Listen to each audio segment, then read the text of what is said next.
Hello and welcome back to another episode of Tim Stating the Obvious. I hope you all had a great past couple of weeks. I know things have been busy for me in my personal life, and as well as work has picked up a lot. Kids are having a great time out back and playing, which is great. But the weather is finally calmed down and allowed them to get outside and get all that energy out that they needed to, because being cooped up in the house is not good for anybody. But I do want to pick up off of a topic that we talked 2 episodes ago, and that was when you stop investing into a person who is no longer good for your organization, right? Now we're going to look at a scenario that happened to a good friend of mine. And no, I'm not going to give any names or places or locations, but I am going to stick to the management leader employee perspective. So in this episode, we're going to talk about when to let someone go from an organization or let someone know they're fired.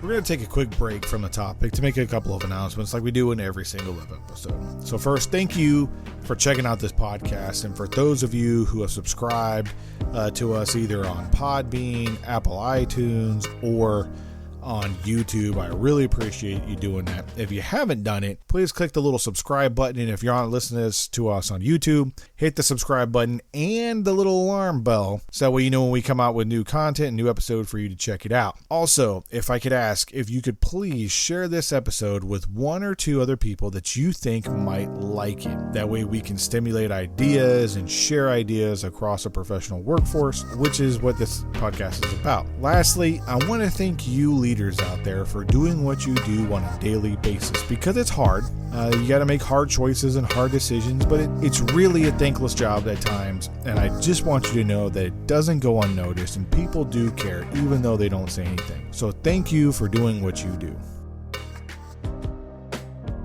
Okay, so let's face it, employee turnover is one of the most costly aspects for any organization. It costs money when you have to onboard or train new employees, and when you let them go, you have to, pay employees overtime or have someone else cover down for that employee who was let go because you have a gap now in your schedule. And according to the Society for Human Resource Management, they found that the average expense to bring on a new worker is $4,129, requiring approximately 42 days to get the position filled. So that means if someone gives you a 2-week notice, you have 42 days before you can get that position filled, which is crazy. You may be able to get it filled quicker, but on average, 42 days from start to finish of getting that new employee on, getting them trained up, and in the seat to keep working. Also, you've got to spend a lot of time with, revising job descriptions when it's necessary, posting ads on job boards, hiring a recruiter to find the right replacement, covering travel and lodging expenses for out-of-town job candidates, reviewing numerous resumes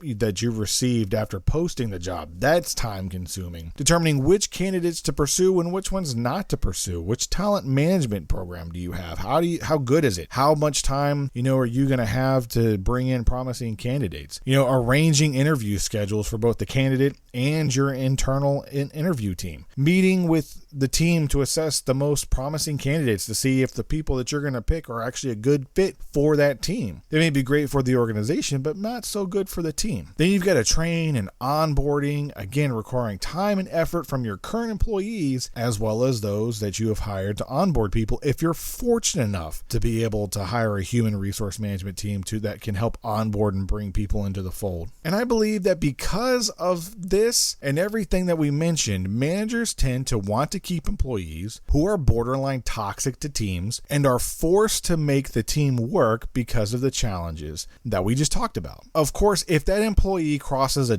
definitive red line, of course they'll be terminated. No questions asked. If you are doing something illegal, immoral, or unethical, of course you're going to get fired for it, right? But, how many times have you looked across your workforce and thought why someone still had a job even though they were a burden to the rest of the team? You were on a team, and let's face it, take yourself out of a leadership role. You're on a team and you look to your left and you look to your right and you think, man, how is this person still employed? Other people are carrying their slack. Other people are having to do do other things, and it would just be better if they just terminated that one position and split the pay amongst us. I know you've had that thought, and I'm sure you've heard your subordinates or people who you work with have that conversation at times. With that said, we need to take a look at this from a leadership perspective. We know that there is an associated cost with letting an employee go, whether under mutual or non-mutual agreement. So let's take a look at this scenario, and can apply to almost any situation, right? So let's say there was this private school and they had to close down due to COVID-19 pandemic reasons. All right. The owner of the school made it clear that none of the teachers were getting fired nor laid off, and that they should hold tight and be patient and wait for the school to reopen. Hard position to ask any employee to put themselves into, if you ask me, but it happens. And people have suffered through it. However, since they were not working, they were not going to get paid. Or they weren't going to get paid until at least the government-assisted programs kicked in that the business applied for, and that could take some time. Yes, of course, there were grumblings and issues with the decision. However, it was to protect the teachers and the kids from illness. So most of the teachers still contributed by teaching online, creating videos, reading to them, etc., making sure that the student and the teacher and the business still had a great reputation and rapport with the community. Even though they couldn't be there in person, they tried their best to have a good rapport and let the students know that they were still there and that the teachers still cared about them. Now, let's say that one person realized that they couldn't file for unemployment and they weren't willing to wait for the government-assisted programs to kick in through that private organization so they could get paid. But then they realized they couldn't get unemployment because they weren't fired. And unfortunately, this person did quit by saying that, they, whatever reasons, they weren't going to be working there anymore. So they thought because of COVID-19 and they quit, they could collect unemployment. Now, if any of you have ever read the unemployment assistance program for the pandemic assisted unemployment, it is a huge document to read through and has very strict guidelines for federal government assistance and state assistance in many cases. But it's very clear that they all state you must be fired or laid off from a job because of COVID-19. Not that you just don't want to work or wait. Well, now that the school got the, assistance money in and things are going good and they're getting the building ready to reopen, this one individual teacher decides, hey, I want to come back to work.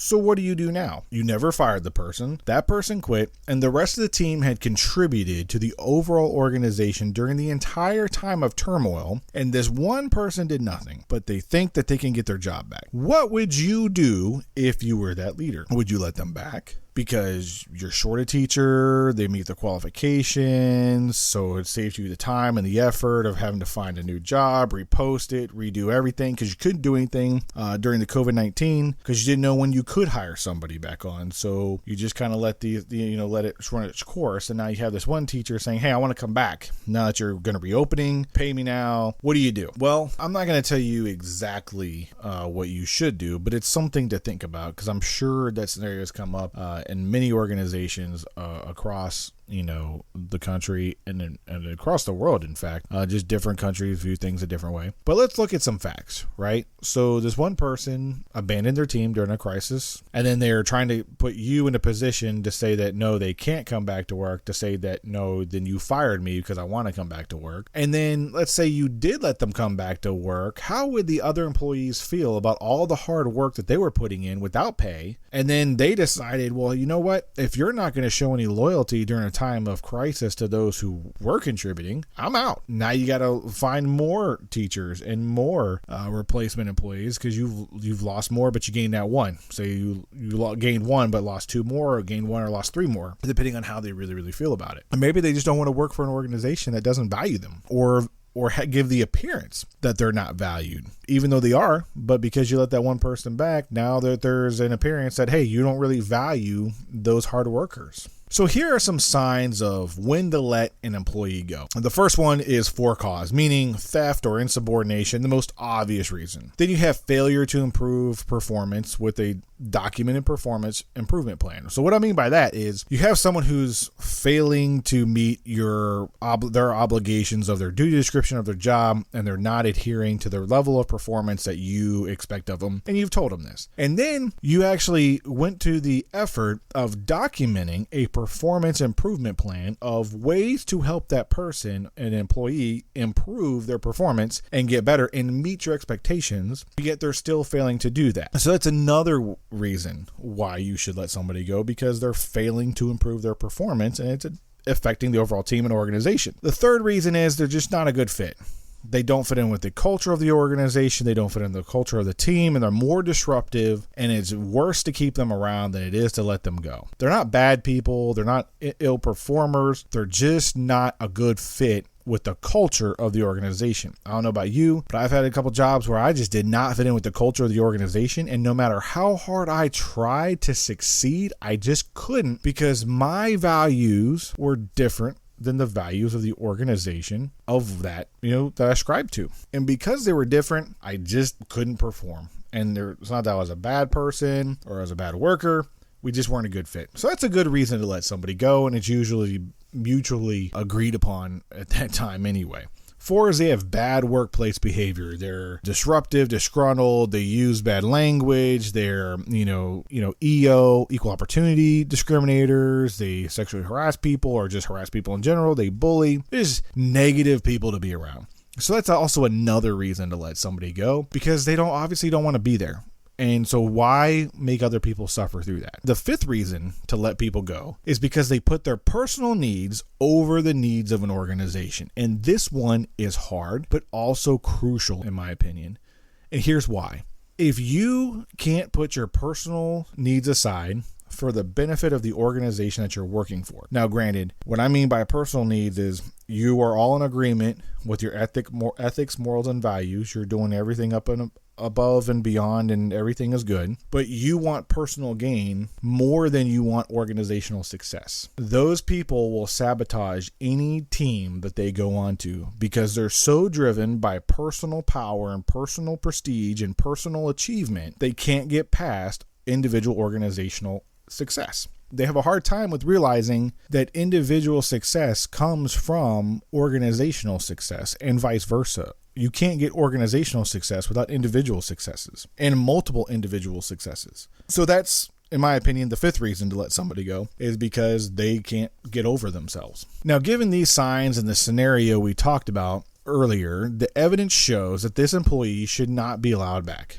Granted, if this was a larger corporation, there would have been an offboarding schedule with security mitigation factors because, let's face it, anytime somebody is fired from an organization, they're an inherent security risk, especially if you work with information technology or anything that has to do with sensitive information. Insider threat is always an issue, especially with just disgruntled employees, whether they're fired or not, but definitely once they're fired. Then they have payroll elimination, so, you take them off the payroll and then they no longer get paid, so they can't claim that they're still on the rolls. But in a small business scenario like this, school, what is the way forward? You didn't have any of those stuff available to you because it's a small business. Well, if it was up to me, I would write the employee and inform them that they quit their job and who the witnesses were there when that person quit. And additionally, I would add that they were no longer a good fit for the organization due to their inability to adapt to the culture of their workplace, and their behavior was not acceptable to the cultural norms when all the other employees were contributing and they were not. So you chose not to rehire that individual. So in this way, what you're doing is you're sending a very clear message that you quit and you don't fit the organizational needs. You didn't adapt to the cultural norms that were accepted that we told you about, and we're not rehiring you. That makes it very cut and dry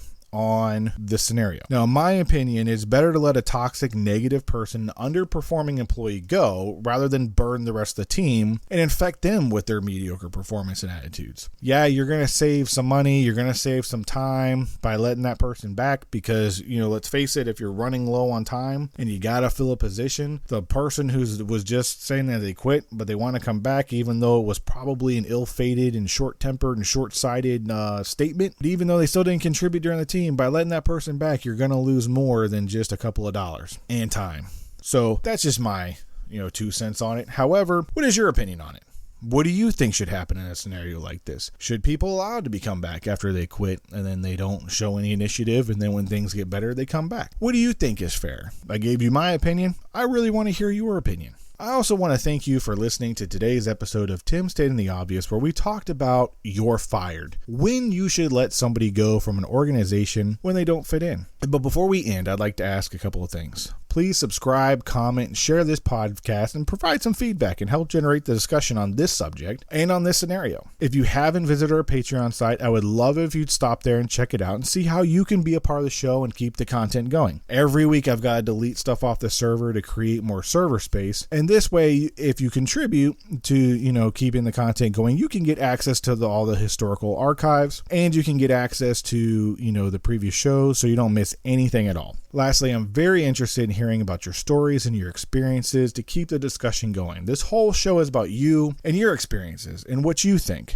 If it's just me generating, ideas and topics for shows, I'm happy to do that. I love this as a medium just to get stuff off my chest and off my brain. However, it's really about sharing information so we can have a better professional workforce. If you haven't checked out our links below in the description so you can see what the discussion is on how to contribute, all the links are down there below. I really hope you enjoyed this episode and come back for another one. I'm Tim Staten, stating the obvious.